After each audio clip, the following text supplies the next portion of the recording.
Juice Thompson here, Season 2, Episode 5, Wildcat Alley. Looking forward to talking all things Northwestern with my guy, Alex Marco Tulio.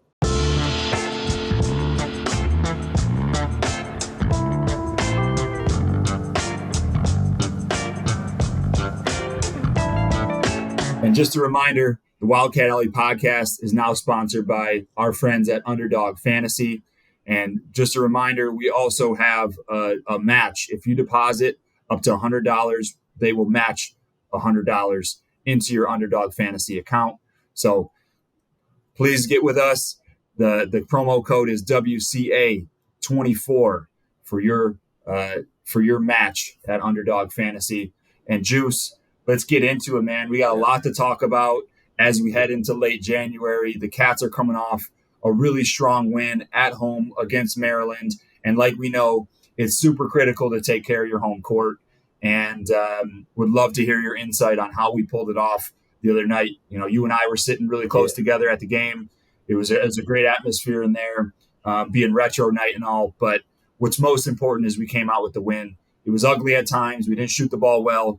But our veteran leadership took over down the stretch and were able to knock down some big free throws and get a key stop on Jameer Young, who was a handful in that second half especially. So love to hear your insight on the game and what stood out to you. First off, it was great to see you and Angie there without your kid, without your daughter.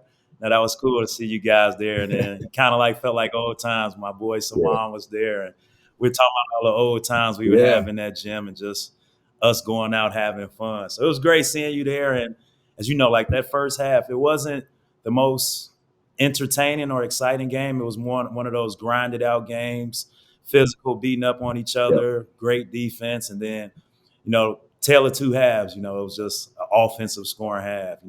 Young, he, like you said, he was a handful. He was getting whatever he wanted. And, we got to give credit to Boo.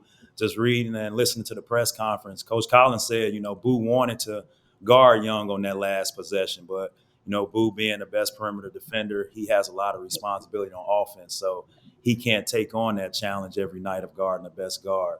So I think that was really special. And Stink, like you mentioned, our experience kicked in. Our veterans really stepped up and made big plays. Ty Berry, he didn't have the biggest scoring night like he has been the last few games, but stepped up and made some big free throws. And it looked like he actually wanted the ball in those crucial moments to go make free throws. And, Matthew Nicholson, got to give him a shout out. Coach Collins shouting him out in the press conference, said he's playing like he was last season. And he was, he's coming off the bench now, but he's rebounding, he's dunking, he's finishing things, and he's moving his feet on the defensive end. And he's really, he's stepping it up and playing how we all know he's capable of playing. And that's been a huge help to us. And one other person I really got to shout out is Brooks Barnheiser. He really just stuffed the stat sheet. And you mentioned it the last episode when he took that tape and stuff off his hand. He's shooting the ball better. He's scoring and everything. And he had 5 steals, 4 rebounds, 3 assists, 15 points. So all around a great game.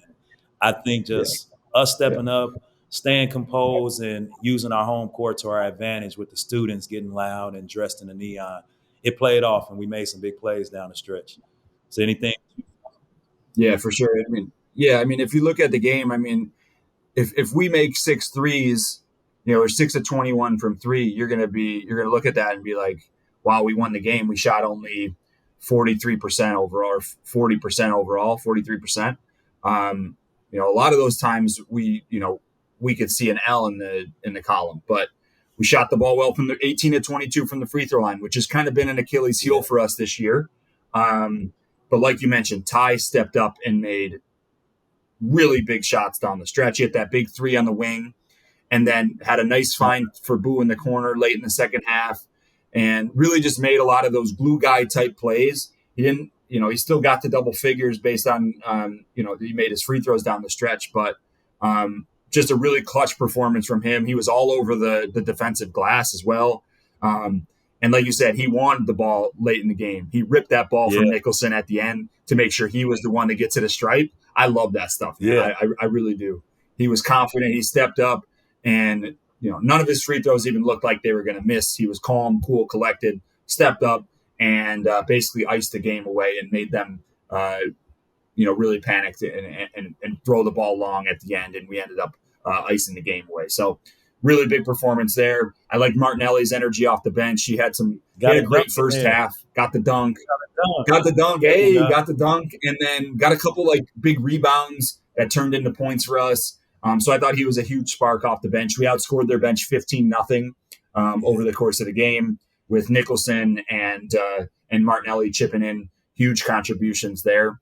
And then again, I think it just like Brooks's composure and his energy and effort defensively is one of those just like contagious things and something that you can count on every night. I mean, you noted it: 15 and 5 steals, 4 rebounds, 3 assists, no turnovers, and then at the end we turn it over to our horse, Boo. Right? Like he made the huge floater, 17-footer, banged a 3 in the corner. Made a great play getting downhill with like 25 seconds left, really caught Maryland off guard, went left and then came back to his right and made the little scoop. And then I think the most important part was like, hey, let me guard Young. I'm going to get the stop on the defensive end. And he forced him into a tough mid-range jumper that, it seemed like it was his only miss of the second half. I mean, he had 28 in the second half. And was just doing what he does and get to the basket at will, making tough jumpers. And then a lot of times we were playing good D. Hit a tough pull-up over Ryan. Hit an unbelievable sidestep 3 over Ty after he stopped his first move, his second move, his third move, and still banged it over him. So, you got to give credit where credit's due at times, right? Like we have struggled with isolation scorers, and I think this is just another example of that. So, nonetheless, when it comes down to it, it's a W in the right column, and we took care of home court, which is super crucial in this league. You've seen over the course of the first month how difficult it is for teams to go on the road and win. So we were able to get a road win at Penn State and use that and almost win at Wisconsin. We played well enough to win at Wisconsin, right? They made some plays down the stretch. They made some jumpers. We turned it over. Had a chance to win, right? The game where you could take a lot of positives from. But at the end of the day, you come home, you take care of business, and now we can set ourselves up for a nice little run here as we end January with, like we'll talk about, some really difficult matchups on the calendar ahead of us. We got a lot to look forward to. And like you said, I think, back to Wisconsin, we were in the game. That's pretty much one of all you can ask for, especially being on the road, playing against a well-coached veteran team like that and in that arena. As you know, it's hard playing there. So I think they used that momentum and learned some things and were able to apply it to this Maryland game, which now sets us up for the end of this month, which is going to be crucial for us. If we're trying to really solidify ourselves as a top 5 team in the Big Ten and get back to the national rankings, it looks like we're starting to get some votes. And, we got to try to really push and try to expand and make a difference in the standings. So any games you're looking forward to that we got coming up? I know we're on the road, Nebraska, then we're back home, Illinois, and we got some stuff coming up. Which games are you looking forward to? Any keys in any of those games? I think if we can win at Nebraska in a hostile environment at Pinnacle Bank, that would be a huge win for us. That team is tough, especially at home. They play with a lot of energy. They've shored up their defense, and they have some scorers, right? Tominaga shoots it from the parking lot and can go off at any moment. They're strong offensive rebounding team. They play through their center, kind of like how we played a lot. Juice. They do a lot of really good stuff. Hoiberg's done a really good job this year, basically recentering that team and building a new philosophy. So I like the way they play. They had a tough loss in overtime on the road at Rutgers before our game. So they'll be hungry. They'll be looking to take it to us in their own building. But again, if we could squeak out another road win there, I think that'd be a huge win on our resume, huge for our confidence as we go into the real gauntlet next week, which is home against Illinois, a team that embarrassed us in their building.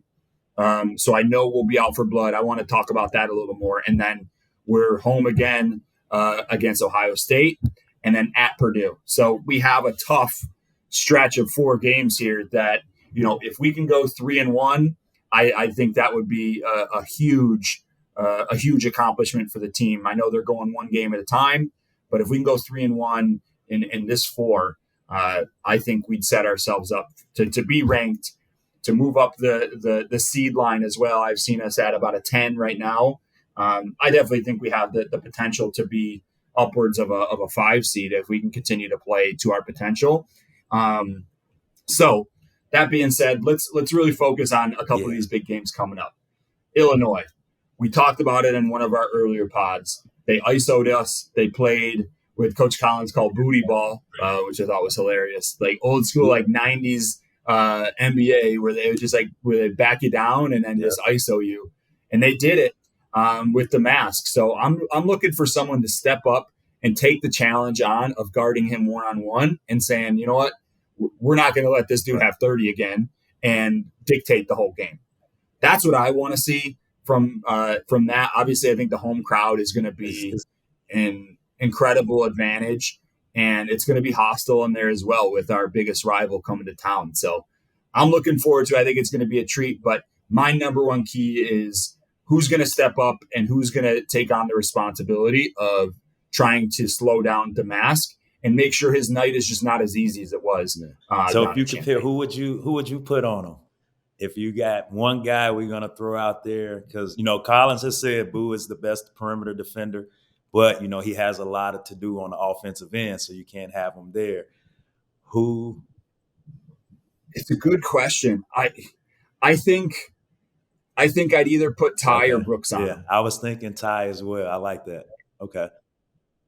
Yeah, I'm like, now that I think about it, I'm trying to look at the matchups for Illinois. Like, they're a very strong offensive rebounding team. What I've seen some teams do is put their center on Ty Rodgers. Okay. Yeah. The point guard. He's not he's not a real outside threat, but he's a good player. I like Ty Rodgers. I think he's shifty. He gets in the lane and makes the right plays. But I don't know if I would hate that. Putting the center on Ty Rodgers, matching up Brooks or one of our bigger forwards on Guerrier or Hawkins, Coleman Hawkins. He causes problems with that pick and pop. He can shoot it and he can drive. Exactly, similar to Nebraska with their bigs. So I'm interested to see how we handle that defensive philosophy. I think Brooks would be the best matchup for Damask, just with his size and ability to handle like ball handlers. But I think probably matchup wise, we'll probably go with Ty, and then potentially send some extra guys there, or just have an extra opportunity to help and make them beat us from. Yeah, no, that's great. I was thinking the same thing, so that's really good. And one other thing, like you said, they were backing us down that game. I feel like we were like a step slow on our traps. Usually we're really active getting hands on balls, but Illinois, they had that ball moving around and we were pretty much chasing the entire game, and they're getting open threes. So I think, I'm sure they're going to adjust and clean up some of those traps.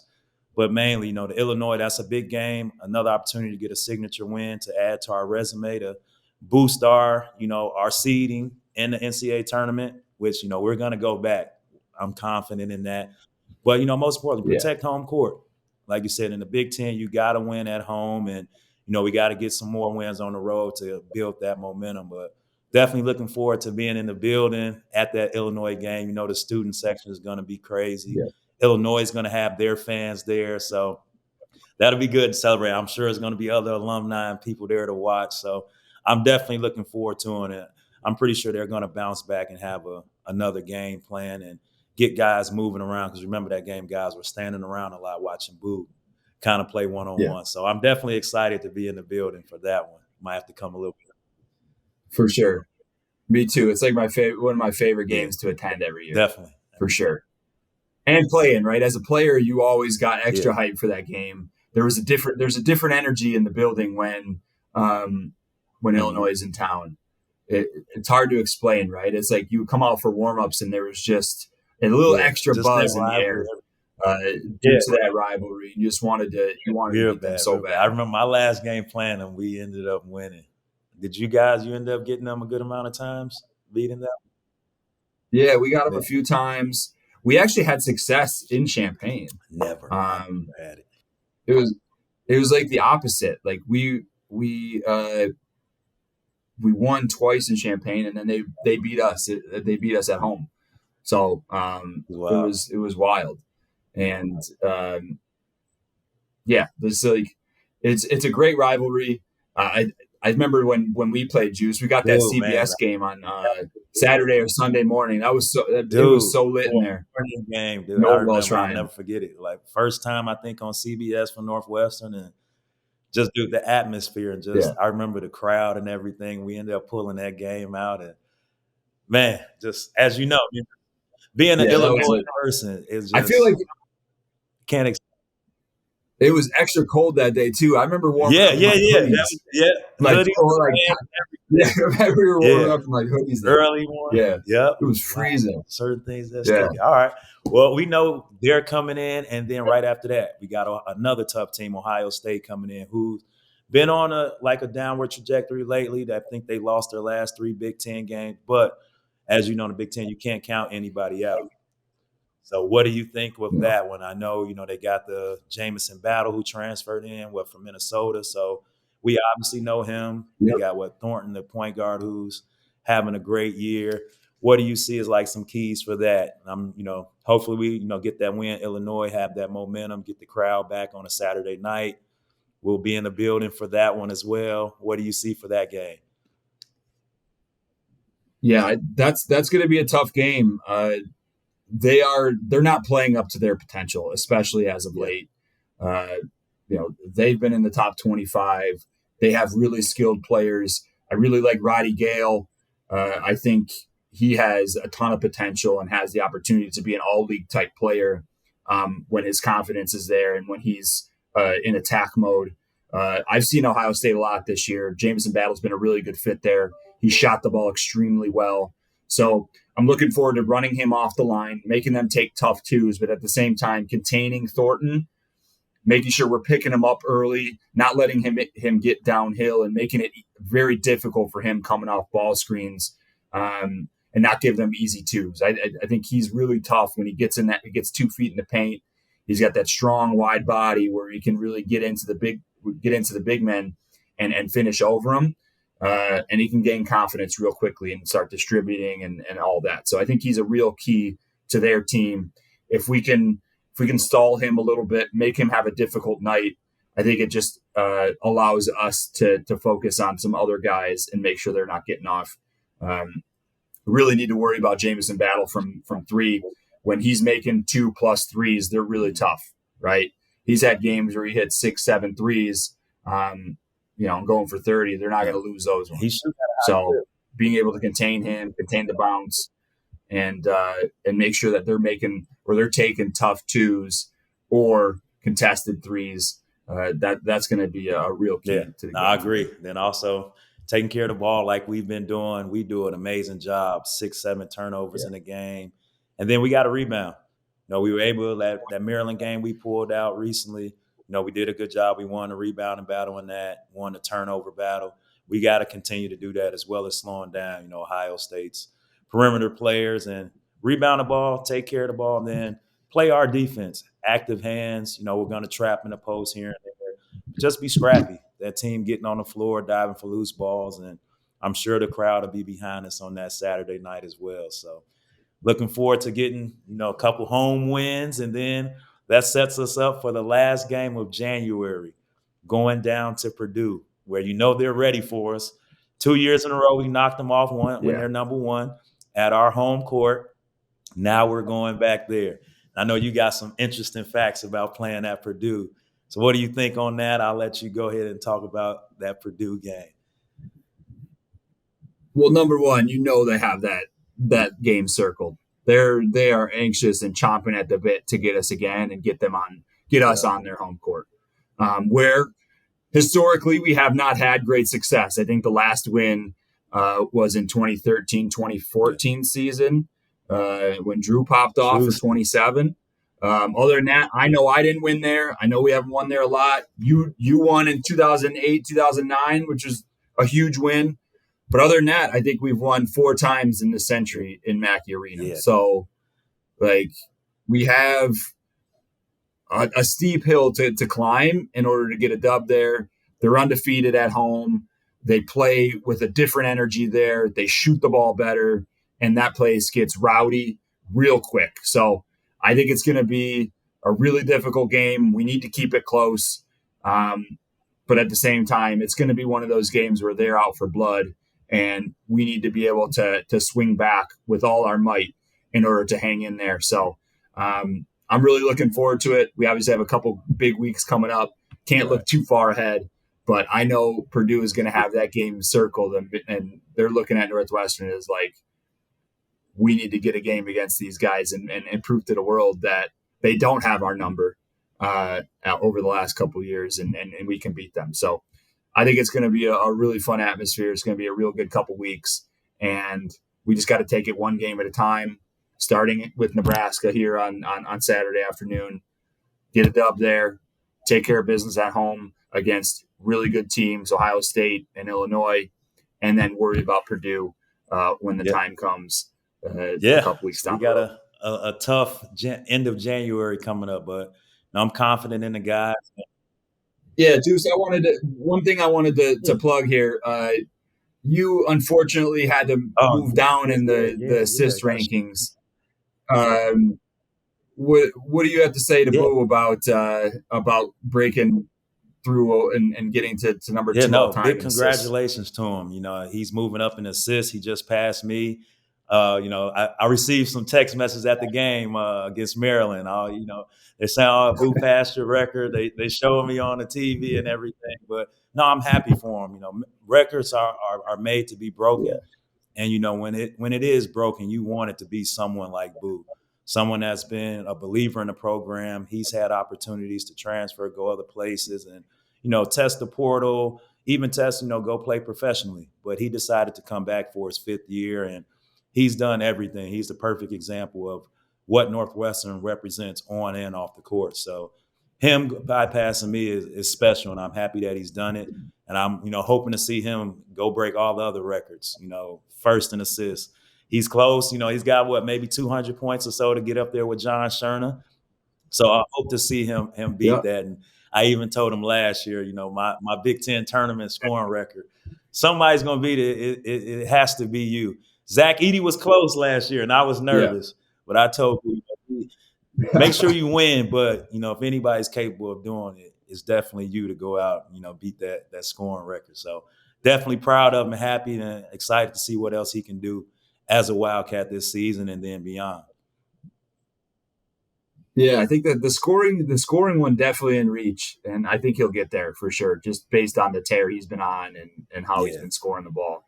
Assists, the fact that BMAC had 700 assists in 4 years, super impressive, and I don't think he's going to get there. He's got to get some more. We need him to score the ball. So let's get to Cerny's record, and we'll be happy for you. The assist record, if he somehow gets the assist record too, then I think we're going to win a lot of games. In the tournament. That's for sure. We're going deep in the tournament for sure. It's possible. It's possible the way he plays. Yeah. So definitely happy for him, man. He's got to keep it up. They got to stay healthy and just got to keep leading, man. He's on the right track. So all of the guys are. They all improved, and happy to be, a Wildcat representing and keeping up with these guys. So we'll see how it unfolds. It unfolds. Yeah. So it's going to be an exciting next couple weeks, Juice. Look forward to seeing you at the games. A lot of really good basketball on tap, not only for Northwestern but in the entire conference. I think we're really boosting the Big Ten stature now. I think we're starting to put the rest of the country on notice about the quality of the top teams in the conference. You look at Wisconsin, you look at us, you look at Illinois, you look at Michigan State, and obviously Purdue. We have a really strong foundation of really good ball clubs that can beat any team on any night. And I'm confident that we're going to have a better showing in the tournament. So looking forward to the rest of the year. Obviously, a lot of basketball ahead of us, but nonetheless, Juice, looking forward to seeing you in Welsh Ryan, talking Northwestern hoops. As always, been a great episode of the Wildcat Alley podcast. I'm Alex Margatulio, Juice Thompson, signing out for today. Go Cats. Beyond the Big Ten, shout out. Catch us on Underdog Sports. Deposit your cash and get that match bet of 100. There we go.